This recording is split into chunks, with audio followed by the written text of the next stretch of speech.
दुनिया में सबसे ज्यादा सेंटेनेरियंस यानी 100 साल से ज्यादा की हेल्दी जिंदगी जीने वाले लोग जापान में हैं। वहां पर एक आइलैंड है जिसको ओकिनावा कहा जाता है और वहां पर सबसे ज्यादा हाई लॉन्जिटिविटी वाले लोग रहते हैं यानी कि 90 प्लस 100 प्लस। और उस जगह को लैंड ऑफ इमॉर्टल्स भी कहा जाता है यानी कि कभी ना मरने वालों की धरती। ऐसा क्या कारण है कि वो लोग 100 110 120 साल की जिंदगी जीते हैं? वैसे ऐसे लोग हमारे यहां पर भी आपको बहुत मिल जाएंगे, लेकिन वो आम समाज में घूमते हुए नहीं मिलेंगे, वो कहीं ना कहीं दूर जाकर के बैठे हुए हैं। लेकिन फिर भी क्या कारण है कि वो लोग इतनी लंबी और इतनी अच्छी जिंदगी जीते हैं? आप जरूर जानना चाहेंगे और इस वीडियो में मैं बहुत सी इंटरेस्टिंग चीजें, बहुत से इंटरेस्टिंग फैक्ट्स आपके साथ शेयर करने वाला हूं। लेकिन क्या एक वीडियो देखने से हमारी जिंदगी 100 साल हो जाएगी? नहीं, बिल्कुल भी नहीं, बिल्कुल भी नहीं। और क्या जापान एक परफेक्ट कंट्री है जहां उसके पास सब कुछ अच्छा ही अच्छा है? देखो, there are two types of mindset, scarcity mindset and abundance mindset. जिसके पास अबंडेंस माइंडसेट है वो इंसान बोलता है कि मुझे ग्रोथ चाहिए, मुझे आगे बढ़ना है, जहां से जो अच्छा सीखने को मिले वो सीखना है, उसको अपनी जिंदगी में इंप्लीमेंट करना है और अपना बेस्ट वर्जन बन करके दिखाना है। और दूसरी तरफ एक स्केर्सिटी माइंडसेट की मेंटालिटी होती है जो ये कहती है कि चांद में दाग क्यों है, जापान के लोग क्रिकेट तो खेलते ही नहीं है, हमारे पीछे भगवान ने 2 आंखें क्यों नहीं दी। समझ रहे हैं कि अगर जिंदगी में आगे बढ़ना है तो जहां से जो अच्छा सीखने को मिले वो सीख लेना चाहिए। और मैं ये पहले बोल रहा हूं कि एक वीडियो देखने से किसी की उम्र 100 साल नहीं हो जाने वाली, लेकिन हाँ, ये अगर कुछ चीजें हम अपनी जिंदगी में इंप्लीमेंट करते हैं, अपने कंट्री में इंप्लीमेंट करते हैं, अपनी सोसाइटी में इंप्लीमेंट करते हैं, तो बहुत से पॉजिटिव चेंजेस आएंगे और हम एक अच्छी, हैप्पी, हेल्दी और एक ब्लिसफुल और एक हाई लॉन्जिटिविटी लाइफ जी सकते हैं। मेरा नाम अनुराग ऋषि है। I am a transformational speaker and a human potential trainer. और आज आपके साथ कुछ वो पॉइंट्स डिस्कस करूंगा जिनको अगर आप इंप्लीमेंट करते हैं अपनी जिंदगी में, अपने कंट्री में, अपनी सोसाइटी में, तो बहुत से पॉजिटिव और हैप्पी चेंजेस हमारी जिंदगी में आ सकते हैं। और जिसमें सबसे पहला पॉइंट है socio economic division. What is socio economic division? ये है सोशल इक्वालिटी बेस्ड पॉइंट, यानी कि सोशल और इकोनॉमिकल बेसिस पर वहां पर इक्वालिटी है। बहुत इंटरेस्टिंग और बहुत ध्यान से समझने वाला है। There are two types of societies, horizontal society and vertical society. Vertical society एक सीधे डंडे की तरह खड़ी रहती है, हॉरिजॉन्टल सोसाइटी इस तरह से होती है। जो जापान है वो एक हॉरिजॉन्टल सोसाइटी है और जो इंडिया है वो एक वर्टिकल सोसाइटी है। इससे मतलब क्या है कि जो हॉरिजॉन्टल सोसाइटी होती है वो सब लोग एक ही लाइन में, एक ही सूत्र में बंधे होते हैं। Are you getting this thing? कि वहां पर कोई ऊपर नीचे नहीं है, सब लोग बराबर हैं, कोई छोटा बड़ा काम करने वाला नहीं है, सब लोग इकट्ठे हैं, एक साथ मिलकर के रहते हैं। There is a principle called इचिबारू चोरे। उसका मतलब ये होता है कि आप जिससे भी मिलते हैं, मैंने लास्ट वीडियो में आपको बताया था, इस वीडियो में, और अगर ये नहीं देखा तो यकीन मानो आपने बहुत बड़ा एक लेसन अपनी जिंदगी का मिस कर दिया है। इस वीडियो के एंड स्क्रीन में इस वीडियो का लिंक जरूर दूंगा, आप इस वीडियो को जरूर जाकर के देखना। मैंने बताया था कि जापानीज स्कूल्स में बच्चों को बचपन से ही बहुत सी चीजें सिखाई जाती हैं, जिसमें से ये एक है। वो क्या है कि आपको कोई भी इंसान मिलता है उसको आपने रिस्पेक्ट देनी है, नो मैटर वो कहां से आया है, वो किस रेस से है, किस रिलीजन से है, किस कंट्री से है, किस काम से वो आता है, आप बस उसको रिस्पेक्ट देंगे। और इस इचिबारू चोरे का मतलब है कि आप हर एक को अपना ब्रदर, सिस्टर और फ्रेंड समझेंगे, उसको वैसे ही ट्रीट करेंगे जैसे आप अपने घर के लोगों को ट्रीट करते हैं। What a beautiful principal.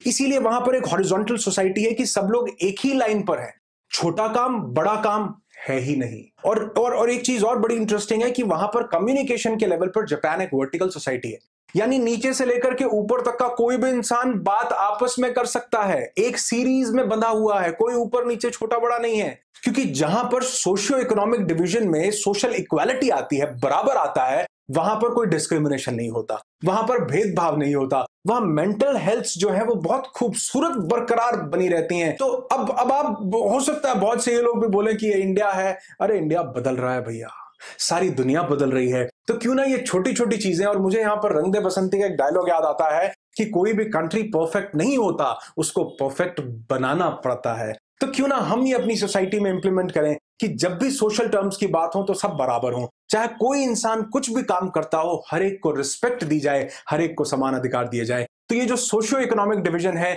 ये जापान को एक हाई लॉन्जिटिविटी कंट्री बनाता है। सब लोग पीसफुल लाइफ जीते हैं, स्ट्रेसफुल लाइफ कोई नहीं जीता, क्योंकि सब समानता के साथ, बराबर के अधिकार के साथ अपनी जिंदगी में एक दूसरे से बात कर रहे हैं। दूसरी बड़ी इंपॉर्टेंट और बड़ी जरूरी चीज है वो है स्ट्रेस फ्री लाइफ।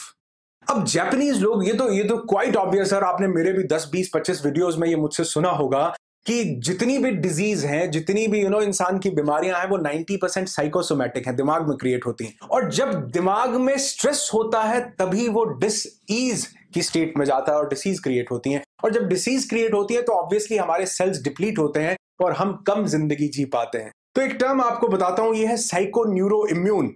जिस तरह से हमारा इम्यून सिस्टम होता है, रोग प्रतिरोधक क्षमता जो रोगों से लड़ने में हमारी मदद करती है, उसी तरह से हमारे दिमाग में एक साइको न्यूरो इम्यून सिस्टम होता है जो बुरे विचारों से लड़ने में हमारी मदद करता है, जिससे कि हमारी लाइफ में स्ट्रेस नहीं आता। तो जापानीज लोग जो स्ट्रेस फ्री लाइफ जीते हैं उसके पीछे 4 कारण हैं। सबसे पहला, मिनिमलिज्म।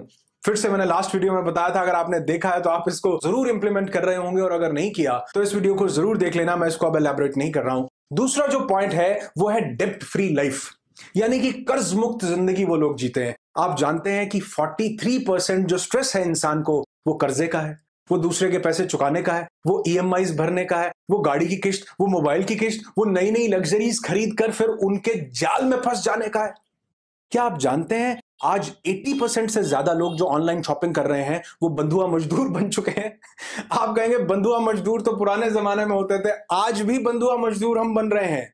आज हम नौकरी अपने लिए नहीं कर रहे हैं, बिजनेस अपने लिए नहीं कर रहे हैं, अपनी गाड़ी के लिए कर रहे हैं। ऑब्वियसली, क्योंकि वो गाड़ी हमसे काम करवा रही, उसकी किस्तें भरने के लिए काम कर रहे हैं। पहली तारीख आती बाद में ईएमआई पहले लग जाती है। हम काम कर रहे हैं अपने फोन के लिए, हम अपने फोन के बंधुआ मजदूर हैं, उसके लिए काम कर रहे हैं, अपने लिए काम नहीं कर रहे हैं। तो मिनिमलिज्म के बाद डेब्ट फ्री लाइफ, और तीसरी जो चीज उनको स्कूल्स में बचपन में सिखाई जाती है वो है don't worry about the thing you can not control. जिस चीज को आप कंट्रोल नहीं कर सकते, पूरी कोशिश करो, पूरी जान लगा दो किसी चीज को बेटर करने के लिए। चाहे रोबोट्स बनाने का काम हो, चाहे बाउंस बैक करने का काम हो, बड़े बड़े सुनामीज, बड़े बड़े अर्थक्वेक, वोल्केनिक इरप्शंस के बाद वापस खड़ा होने का काम हो, जापानीज कर लेते हैं। लेकिन एक प्रिंसिपल उनको बिल्कुल क्लियर है कि जिस चीज को आप कंट्रोल नहीं कर सकते उसके बारे में चिंता चिता समान है। और हम कई बार इस चीज को समझते नहीं है। मैं कह रहा हूं इसको बहुत ध्यान से समझना पड़ेगा कि जो चीज आपके कंट्रोल के बाहर है, आप उसमें कितनी भी चिंता कर लो, उसमें कुछ नहीं हो सकता। वो चिंता चिता बन जाती है, माइंड में स्ट्रेस क्रिएट होता है, जो कि बड़े बड़े तनाव, हाई ब्लड प्रेशर, शुगर और बड़ी बड़ी बीमारियों को जन्म देता है। और यही बीमारियां हमारी कहीं ना कहीं अच्छी, हेल्दी, सेहतमंद जिंदगी को खा जाती है। मैं ये नहीं कह रहा हूं आप 100 साल जियोगे, मैं ये कह रहा हूं जितना भी जिएंगे वो हेल्दी जिएंगे, अगर माइंड में स्ट्रेस नहीं होगा तो। So don't worry about what you can not control. चौथी और सबसे ब्यूटीफुल चीज जिसकी वजह से उनको स्ट्रेस नहीं आता वो है friendship. They nurture their friendship. मैंने कहा ना, वो एक प्रिंसिपल पर काम करते हैं कि वो जिससे भी मिलते हैं उसको अपना दोस्त, भाई या बहन समझते हैं। तो एक ऐसा प्रिंसिपल, और आप यकीन मानो कि जो दोस्तों के साथ जो बंधा रहता है, जो अपने दोस्तों के साथ कनेक्टेड रहता है, वो एक हैप्पी जिंदगी जीता है। क्योंकि आपके जितने भी रिलेशनशिप्स हैं, चाचा, मामा, ताऊ, भाई, बहन, आपने किसी को नहीं चुना, सब आपको बाय डिफॉल्ट मिले हैं। लेकिन एक सिर्फ दोस्त ऐसे होते हैं जिनको आपने चुना है, आपने अपनी मर्जी से स्वीकारा है कि हाँ ये मेरा दोस्त है। तो यानी यकीन मानो, दिल में बहुत सारे गम, बहुत सारी चीजें, बहुत सारी अच्छी और बुरी चीजें हम दोस्तों के साथ हल्की कर लेते हैं। जब वो हल्की होती हैं तो दिमाग से निकल जाती हैं, और उसके साथ साथ दिमाग से बहुत सारा स्ट्रेस भी निकल जाता है। थर्ड पॉइंट है स्लो लिविंग। ये एक ऐसा पॉइंट है जिसकी वजह से वाकई रिसर्च बताती है कि उनकी उम्र बढ़ती है। एज दे से कि go slow and you will go far. अब स्लो लिविंग से यहां मतलब ये नहीं है कि धीरे धीरे काम करो, वो तो बहुत तेज देश है जी, सबसे ज्यादा तेज चलने वाली बुलेट ट्रेन उनके पास है, एक एक सेकंड का वो लॉस नहीं करते। रोबोट सबसे पहले दुनिया में उन्होंने बना लिए, 5G 6G सबसे पहले दुनिया में वो लोग ले आते हैं, बहुत तेज हैं। तो स्लो लिविंग से मतलब धीरे जीना नहीं है, स्लो लिविंग से मतलब एक सेंस ऑफ कामनेस अपनी जिंदगी में लेकर के आना है, एक ठहराव अपनी जिंदगी में लेकर के आना है कि आप इमोशंस के द्वारा न कंट्रोल किए जाएं, आप अपने इमोशंस को कंट्रोल कर सकें, न कि आपके इमोशंस आपको कंट्रोल कर लें। अभी लास्ट पॉइंट में जो हमने डिस्कस किया कि हम गाड़ी के बंधुआ मजदूर हो जाते हैं, फोन के बंधुआ मजदूर हो जाते हैं, इसका रीजन क्या है? इसका रीजन है हमारे इमोशंस। जैसे ही किसी की दूसरी बड़ी गाड़ी देखी तो इमोशंस जाग जाते हैं कि धीरे धीरे पैसे दे लूंगा, उधार में दे लूंगा, बाद में दे लूंगा, लेकिन ये गाड़ी मेरे पास भी होनी चाहिए। तो जहां इमोशंस हमें कंट्रोल करने लगे, वहां पर हमारा साइको न्यूरो सिस्टम वीक होने लगता है, वहां साइको न्यूरो हेल्थ वीक होने लगती है। तो जब ये वीक होने लगती है तो हमारे सेल्स को भी डिप्लीट करती है। Go slow you will go far, इसका मतलब धीरे चलना नहीं है, इसका मतलब एक कामनेस लेकर के आना है जिंदगी में, एक कंपोज्ड जिंदगी बनानी है कि जहां पर आप अपने इमोशंस को कंट्रोल करें, कामनेस जिंदगी में लेकर के आए, न कि आपके इमोशंस और आपकी फीलिंग्स आपको कंट्रोल कर रही हैं। और मैं जानता हूं कि ये बहुत आसान नहीं है, लेकिन अगर पहला कदम रखेंगे तो कभी ना कभी मंजिल पर जरूर पहुंचेंगे। लास्ट और सबसे बड़ा कंट्रीब्यूशन जो उनकी जिंदगी को हाई लॉन्जेटिविटी की तरफ लेकर जाता है वो है उनकी हेल्थ। क्योंकि हेल्थ नहीं अच्छी होगी तो हम कभी भी किसी भी सूरत में एक अच्छी जिंदगी नहीं जी सकते हैं, लंबी जिंदगी नहीं जी सकते हैं। अब उनको ये हेल्थ मिलती कहां से? आप यकीन मानना, वो लोग 4 चीजों पर बहुत ज्यादा फोकस करते हैं। सबसे पहला वो फोकस करते हैं अपने खाने पर। उनकी प्लेट्स में उनके बच्चों को सिखाया जाता है कि प्लेट में रेनबो हो तभी खाना खाना। रेनबो से मतलब इंद्रधनुष होने से नहीं है, मतलब आपकी प्लेट में 7 कलर्स होने चाहिए। वो ग्रीन भी होना चाहिए, वेजिटेबल्स भी होने चाहिए, उसमें सैलेड भी होना चाहिए जिसमें कैरेट, रेडिश सब कुछ होना। तो वो अपने बच्चों को सिखाते हैं रेनबो खाना। दूसरा, उनकी प्लेट्स आप देखेंगे बड़ी छोटी होती हैं, छोटे छोटे बॉल्स होते हैं, इतने इतने से बॉल्स होते हैं उनके, इतनी इतनी सी प्लेट्स होती हैं। क्यों? क्योंकि मैंने बताया ना, स्लो लिविंग, वो स्लो ही खाना खाने में विश्वास रखते हैं। और राजीव दीक्षित जी ने ये मंत्र हमको बहुत बार बताया हुआ है कि स्लो खाना, जितना धीरे हम खाते हैं, बहुत बड़े बड़े लोग ये खाने को स्लो खाने पर फोकस करते हैं, क्योंकि जो इंसान खाना स्लो खाता है, आपके मुंह ने ही मेटाबॉलिज्म का काम कर दिया, आपके मुंह ने ही खाना पचाने का काम कर दिया, पेट को थोड़ा कम काम करना पड़ता है। तो एक स्लो खाना खाने पर वो लोग बिलीव करते हैं, वो रेनबो खाने पर बिलीव करते हैं। तीसरा, वो ग्रीन टी को अपनी जिंदगी का एक पार्ट बनाकर रखते हैं। वहां पर उसको माचा टी बोला जाता है।